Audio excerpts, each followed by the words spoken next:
Hai guys, ketemu lagi dengan aku di channel Lady Din. Semoga kalian semua dalam keadaannya sehat dan bahagia. Kali ini, aku akan menceritakan satu kisah sedih dari Kanada tentang seorang wanita keturunan India yang nyawanya berakhir di tangan orang yang dikasihinya. Bagaimana kisah lengkapnya? Tanpa basa-basi lama-lama, kita langsung masuk ke ceritanya ya. Sebelumnya, jangan lupa untuk subscribe dulu channel ini dan nyalakan lonceng notifikasinya supaya kalian tahu video terbaru dari aku.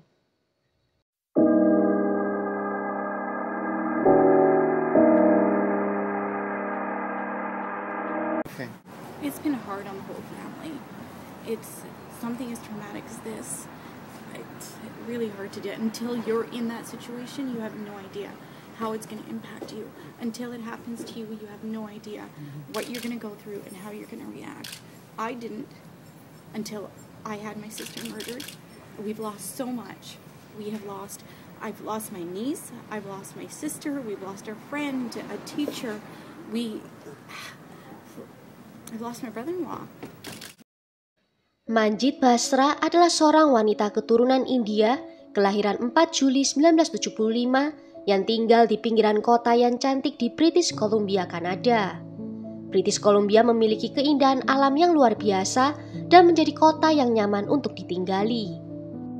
Ayah Manjit bernama Rashim Basra dan ibunya bernama Surinder Basra, dan dia mempunyai satu saudara perempuan bernama Jasmine Basra.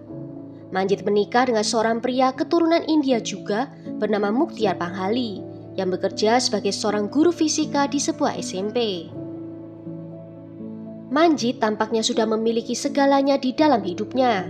Rumah yang indah, suami yang sayang kepadanya, dan seorang anak perempuan yang sangat disayanginya bernama Maya. Dia juga memiliki karir yang layak sebagai seorang guru sekolah dasar. Saat itu dia sedang menantikan kehadiran anaknya yang kedua, di mana usia kandungannya sudah melewati 4 bulan. Dan untuk menjaga kesehatannya, dia rutin menghadiri kelas prenatal yoga. Pada tanggal 18 Oktober 2006, Manjit menjalani harinya seperti rutinitas yang biasa dilakukannya. Dia pergi ke kelas yoganya di pagi hari, namun dia tidak pernah membayangkan kalau itu akan menjadi hari terakhir di dalam hidupnya. Suami Manjit, Muktiar, melaporkan kalau Manjit menghilang setelah mengikuti kelas yoga. Dia dilaporkan menghilang dalam perjalanan pulang dan tidak pernah terlihat lagi keberadaannya. Pihak polisi mengatakan kalau dia harus menunggu 24 jam terlebih dahulu sebelum laporan itu bisa diterima, dan dia menunggui Manjit di rumah bersama dengan putrinya. Dalam beberapa konferensi pers polisi, Muktiar tampil di depan memohon sambil menangis kepada masyarakat untuk bisa membantu menemukan istrinya. Karena putrinya yang masih berusia 3 tahun masih sangat membutuhkan ibunya. Pada tanggal 23 Oktober sekitar pukul 9 pagi, sebuah tubuh tak bernyawa ditemukan di area pantai dekat Pelabuhan Delta. Korban terlihat hangus terbakar dan tidak dapat dikenali, sehingga harus dilakukan proses identifikasi melalui catatan gigi, di mana hasilnya dinyatakan kalau itu adalah tubuhnya Manjit Basra. Seluruh keluarga Manjit termasuk suami dan putrinya sangat terkejut dan hancur mendengar kabar itu. Di hari itu juga sekitar pukul 2 siang, keluarga Manjit tampil di depan media untuk memohon informasi lebih lanjut. Dalam pemeriksaan forensik, ditemukan kalau Manjit juga dicekik sampai mati sebelum tubuhnya dihanguskan. Polisi yakin kalau hal itu dilakukan untuk menghilangkan jejak dan bukti DNA. Juga dinyatakan kalau Manjit telah meninggal dunia bahkan sebelum ditempatkan di dekat pelabuhan itu. Di dekat area itu juga mobil Manjit juga ditemukan. Hari-hari berlalu, namun tetap tidak ada informasi tambahan yang didapatkan oleh pihak keluarga. Keluarga Manjit harus hidup dalam kesengsaraan selama beberapa bulan. Baru pada tanggal 12 Maret 2007, polisi mengumumkan penangkapan Muktiar yang adalah suami Manjit sendiri. Seluruh keluarga terkejut mendengar kabar itu. Dalam satu rekaman pengawasan menunjukkan kalau Muktiar membeli korek api dan koran di malam Manjit menghilang.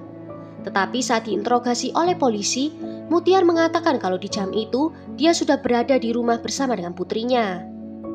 Bukti lain juga menunjukkan kalau dia sempat memakai ponsel Manjit setelah Manjit terakhir kali dinyatakan terlihat hidup. yang membuktikan kalau Manjit bisa tiba dengan selamat di rumahnya setelah mengikuti kelas yoga. Juga ternyata diketahui kalau Mutiar menunggu 26 jam sebelum melaporkan hilangnya Manjit ke polisi. Juga adanya perilaku mencurigakan dari Mutiar, di mana dia pergi keluar untuk minum-minum bersama rekan kerjanya. Padahal saat itu istrinya masih belum diketahui keberadaannya. Polisi juga menemukan buku harian Manjit yang menjadi bukti utama dalam memecahkan kasus ini. Di buku harian itu, Manjit menceritakan kalau dirinya mengalami postpartum depresi setelah kelahiran putrinya, dan suaminya tidak bisa memberikan dukungan yang dibutuhkannya.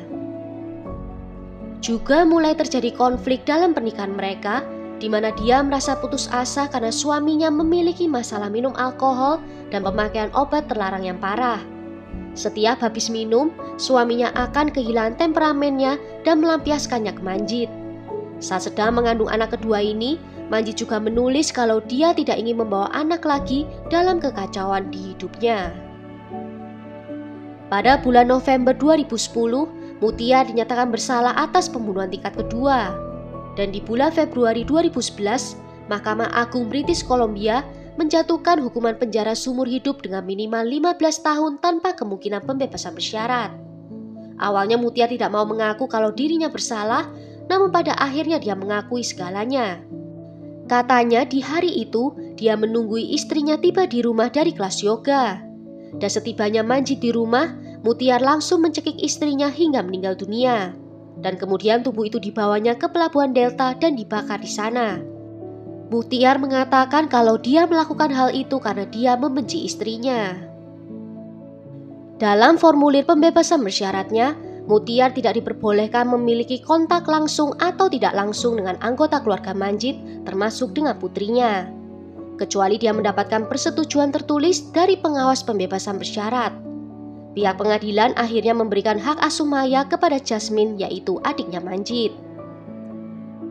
Di tahun 2014, Mutiar juga diharuskan untuk membayar $614.000 Amerika kepada putrinya atas kerugian masa lalu dan masa depan, dan tuntutan itu diajukan oleh Jasmine. Namun di tahun 2022, 16 tahun lewat setelah pembunuhan itu, Mutiar mendapatkan pembebasan bersyarat di siang hari, di mana dia bisa hidup bebas dan menjalankan aktivitas siangnya di luar penjara selama 6 bulan. Keputusan itu diumumkan oleh Dewan Pembebasan Bersyarat Kanada karena mereka yakin kalau Mutiar sudah siap kembali ke masyarakat. Ditambah fakta bahwa dia tidak memiliki sejarah kriminal sebelumnya yang termasuk faktor untuk meringankan hukumannya. Salah satu tokoh pendidikan Asia Selatan mengatakan kalau pembebasan Mutiar akan memberikan dampak negatif untuk wanita lain yang pernah menjadi korban kekerasan juga. Dan dia mengkhawatirkan keselamatan keluarga Manjit beserta dengan putrinya. Pembebasan bersyarat ini datang kurang dari setahun setelah Mutiar diberikan izin untuk cuti tanpa pengawasan dari penjara untuk menghabiskan waktu bersama keluarganya dan bekerja. Dan dia sudah mengambil cuti sekitar 50 kali dan semuanya berakhir tanpa masalah.